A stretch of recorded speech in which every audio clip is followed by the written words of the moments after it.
So today, we're going to dig into the incredible story of Wells Fargo.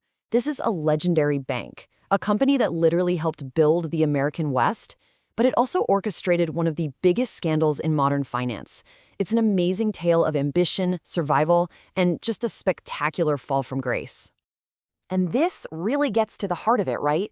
How does a bank that's basically a legend, a name synonymous with the pioneering spirit of America, End up becoming a poster child for corporate scandal? I mean, that's a huge fall from grace. And to really get how it all went so wrong, we've got to go way, way back to the beginning. All right, let's jump in. Picture this. It's the 1850s. We're talking the peak of the California gold rush. It is pure, unfiltered chaos, but also incredible opportunity. So you've got these two guys, Henry Wells and William Fargo. They're big shots at American Express, which is killing it out east. They see this gold rush happening and they're like, that's it. That's the jackpot. But they're bored? Nope.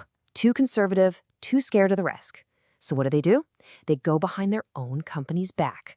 In 1852, they secretly launch Wells Fargo & Co. with one mission: dominate California. And this really gets to the core of why they succeeded. I mean, think about it. Out west, there were no real banks, no post office you could count on, and robbers everywhere. Wells Fargo stepped into that chaos and became a lifeline. They moved gold dust, they delivered mail. They were the one name you could actually trust. But here's the thing. That trust wasn't just built on good service. Oh no, it was built on fear. If bandits hit a Wells Fargo stagecoach, the company didn't just file a report. They unleashed hell. We're talking posses, bounty hunters, the works. The message was crystal clear. You do not mess with Wells Fargo. And that brutal, ruthless enforcement, that's what made their reputation legendary. So they're on top of the world, right? They seem untouchable. But as always, the world changes. And suddenly, Wells Fargo is facing a bunch of threats that basically force them to either reinvent themselves completely or just disappear.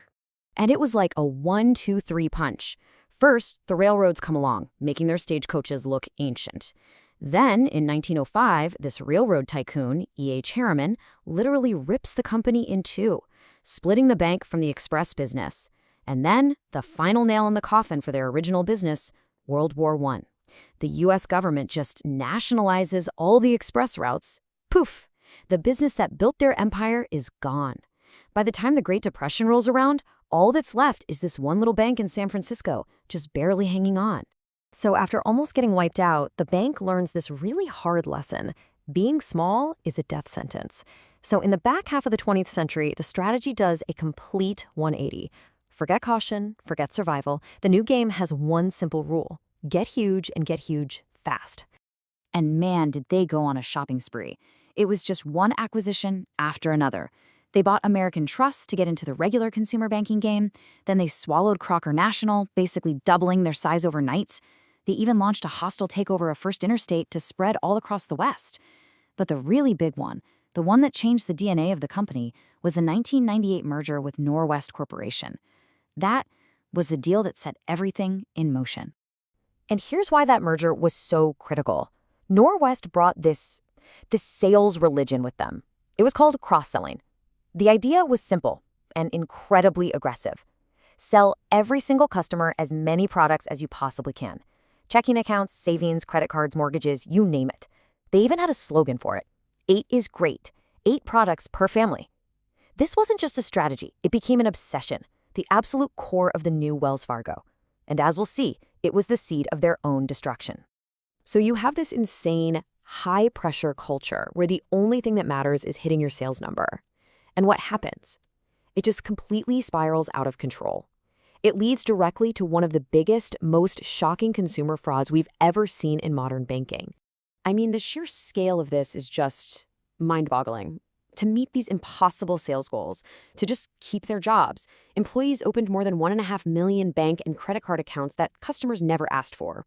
We're talking forging signatures, making up fake PINs, shuffling money around without permission, all just to hit a daily quota. And if you want to know just how toxic the culture was, look no further than this story. A branch manager, Claudia Ponce de Leon, sees her team opening fake accounts. She does what you're supposed to do. She calls the ethics hotline. And what happens? They fire her 3 weeks later. The message from management couldn't have been clearer. Shut up and hit your numbers. Doing the right thing will get you fired. So when this whole thing finally blows up in 2016, the hammer comes down and it comes down hard. The immediate fallout was massive. The bank fired over 5,300 people, mostly low-level employees. They got hit with an initial fine of 185 million bucks. The CEO, John Stumpf, was forced out and had to give back 41 million in pay. But believe it or not, that wasn't even the worst of it. This was the real bombshell. In 2018, the Federal Reserve did something it almost never does. They put Wells Fargo in a corporate straitjacket. They slapped an asset cap on the bank, which basically meant they were legally banned from growing at all. For a bank whose entire identity was built on getting bigger, this was like a death sentence. It was a move that questioned whether the bank could even survive. This crisis was a total wake-up call. I mean, the bank's survival was genuinely on the line. And that forced a massive, incredibly painful cleanup effort, led by a brand new CEO who was brought in from the outside with one job: fix this broken, toxic culture. So in 2019, this guy, Charlie Scharf, steps in to take what was probably the single hardest job in the entire banking industry. And his plan was brutal and direct. First, he cleaned house, bringing in a whole new leadership team. He completely ripped out and rebuilt their risk management systems from the ground up. He oversaw a huge downsizing, cutting 55,000 jobs to get rid of the old guard and streamline the whole operation. But his number one priority was simple: get the regulators off their back. And man, was it a long haul. You can see the timeline here. The cap gets put on in 2018. It took years of grinding, methodical work, but Scharf's plan slowly started to pay off.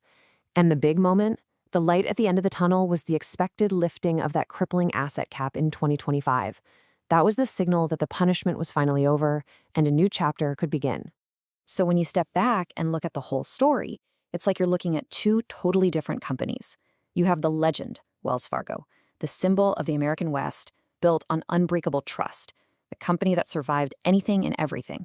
And then you have the reality, a company that shattered that trust, that became a symbol of corporate greed and was almost destroyed by a sales culture that went completely rotten. And that's where we're left, with this one huge, unanswered question. After this epic cycle of boom, bust, and a really painful rebirth, has this American empire actually changed for good?